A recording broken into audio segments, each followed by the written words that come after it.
Mga kabasketball, ito na. Unang preseason game ng Los Angeles Lakers at Phoenix Suns ngayong October 3, 2025. Pero teka, hindi pa star-studded ang bakbakan kasi maraming key players ang wala. Ang tanong, sino ang aangat ngayong wala ang mga big names? Unahin natin ang Lakers. Malaking kawalan agad kasi hindi maglalaro si LeBron James.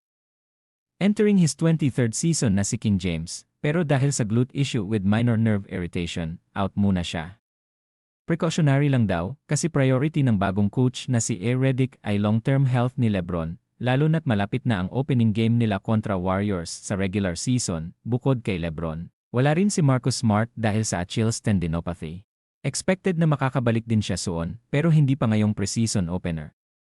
Dagdag pa diyan si Maxi Kleber, sideline din dahil sa quad tweak, at si Rookie Adolfo na hindi pa cleared dahil sa knee injury.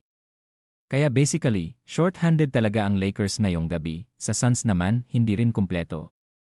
Wala si Jalen Green, hindi pa malinaw ang reason pero sure na hindi siya lalaro.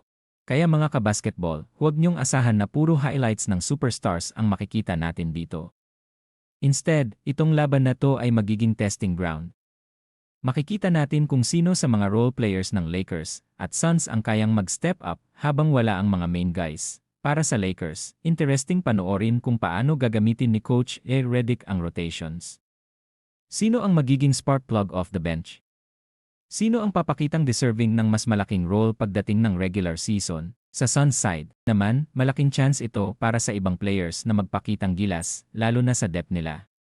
Remember, Phoenix needs reliable role players kung gusto nilang makipagsabayan sa West.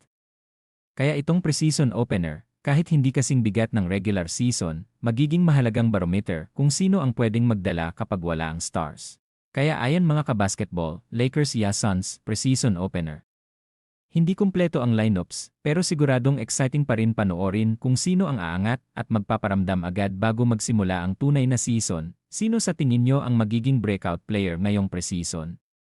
Comment nyo na sa baba, at syempre, huwag kalimutang i-like at i-subscribe para sa iba pang kwento ng basketball.